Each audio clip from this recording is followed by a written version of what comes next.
Hello, Cloud. How are you today? Hey, I'm doing well. Thanks for asking. How are you doing? I'm doing great. I taught um, economic mathematics. Or um, That's can cool. Are you go ahead. Sorry. are you studying economic mathematics right now? Or is that something you're teaching or researching? Yeah, I am teaching economic mathematics at the banking department, banking syariah department. I mean, Oh, nice. So you're teaching economic mathematics at a banking department. That sounds like a practical subject for students going into finance. What's the most challenging part of teaching that subject? oh, you shocked me because it it is very interesting to teach banking Sharia department student because some of them did not follow the senior high school. They are follow some what can I say, kejuruan school, or we can say that is junior high school that are specialists to be something, so they are not taught good mathematics at the junior high school. So I have to be smooth and maybe very clear to explain the economic mathematics for them.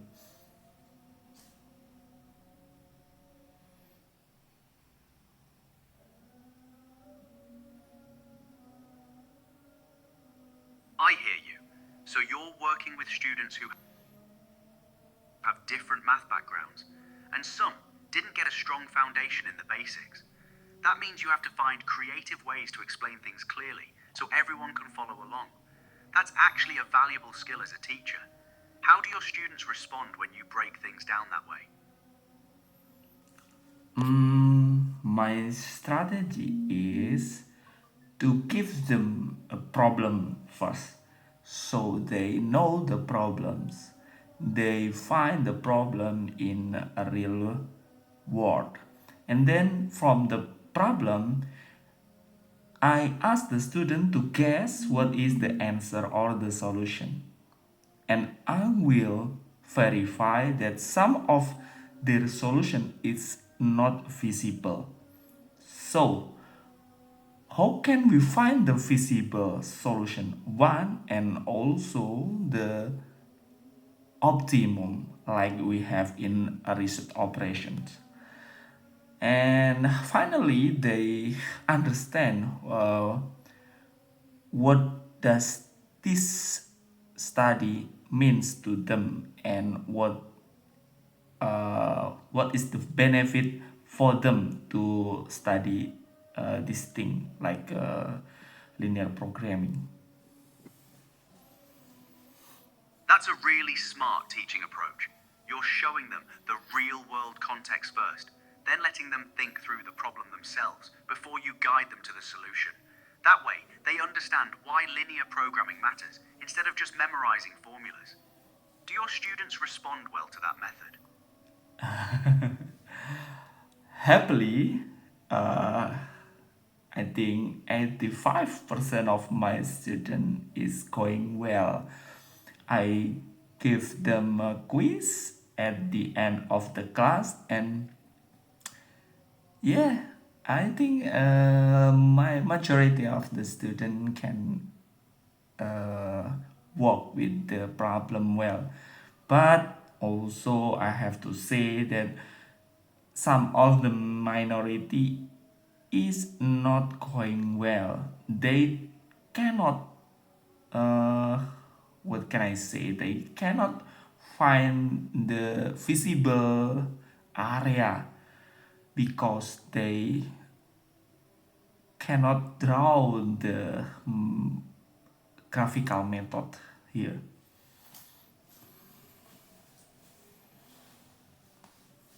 That's a solid 85% success rate. Honestly, it sounds like the main struggle for the struggling students is the graphical part, visualizing the constraints on a graph. Have you thought about maybe using some visual tools or software to help them see the graphs better? Or would hands-on practice help them more?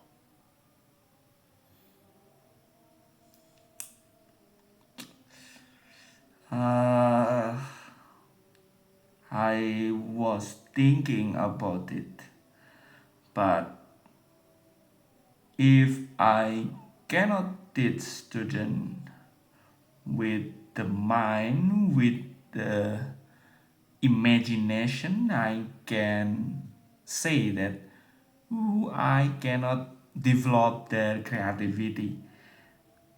I think that's give software to them, give the application to them is not always better because they will